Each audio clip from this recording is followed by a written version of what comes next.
On Elm, between 7th and 8th Streets, there is a new revolution going on how communities look at improving its streets, walkways, and bike paths.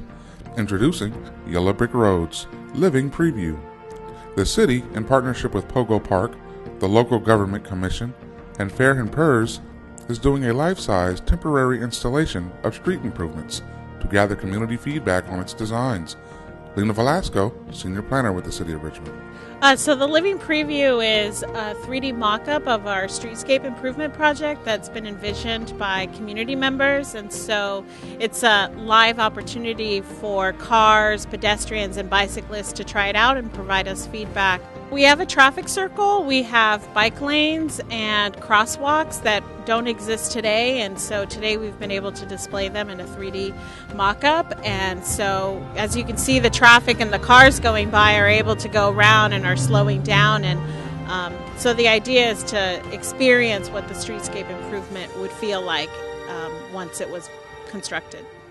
Rather than just going to the community with a plan on paper and saying this is it, what we're doing is we're actually building the proposed changes in 3 dimensions as this temporary installation so people can come and experience it, and then any changes we can make them on the spot, then remeasure, resurvey, and then the final plan goes down as a plan that actually works. So this is really revolutionary to put up these street improvements right away in 3D full life scale model and let people come and experience it. Congressman George Miller was also on hand to give his insight on the project. Well, I think it's very important to think what else can be done with this concept, certainly in the city here, and to let other people come and see this and think about how we use and make this city much more livable. Sometimes, neighborhoods have trouble simply because they're isolated, and a facility like this brings people here. We have walkways and trailways and ways that people can connect to the different neighborhoods. Then you start to have a really livable city, and that would be very exciting. It's a new way of getting community feedback. I think what we found is that the public finds two-dimensional drawings, which are kind of construction-related plans, are hard to understand for somebody that's not trained to read those, and so this is a way that people are able to experience it in 3D. They've been different kind of design charrettes across the country where they close streets down and they maybe show what's coming. This is the first that we've heard of where we built it and then let the community actually let the traffic flow through, and it's just been fascinating to see what works and doesn't work right away. Also on Elm Street is Elm Park, a recently renovated park by Pogo Park, an entrepreneurial, community-based nonprofit organization with the aim of building better parks and play spaces for children and for healthier communities.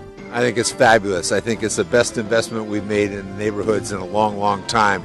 And to see all of these kids using it, all this energy that's being expended, and the parents here with them, it's really exciting to see this neighborhood have this kind of resource. It's just so first class, and it looks like everybody really appreciates it for different purposes, different reasons, but they're all using it, and that's the reward.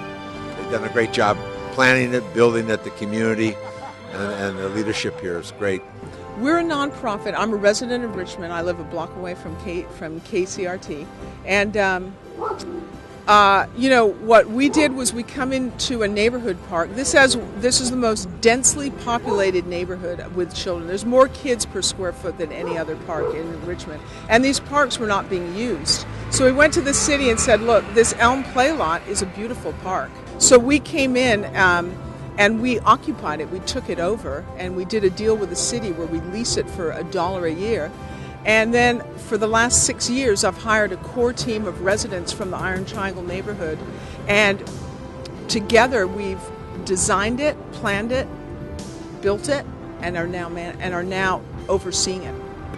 To see the kids have this kind of play space with all of the different things they can do, all of which are safe. They can do them with their parents, without their parents, with their friends, on their own, and it's great. And then to integrate, the gardens and the open space here, the best I've ever seen.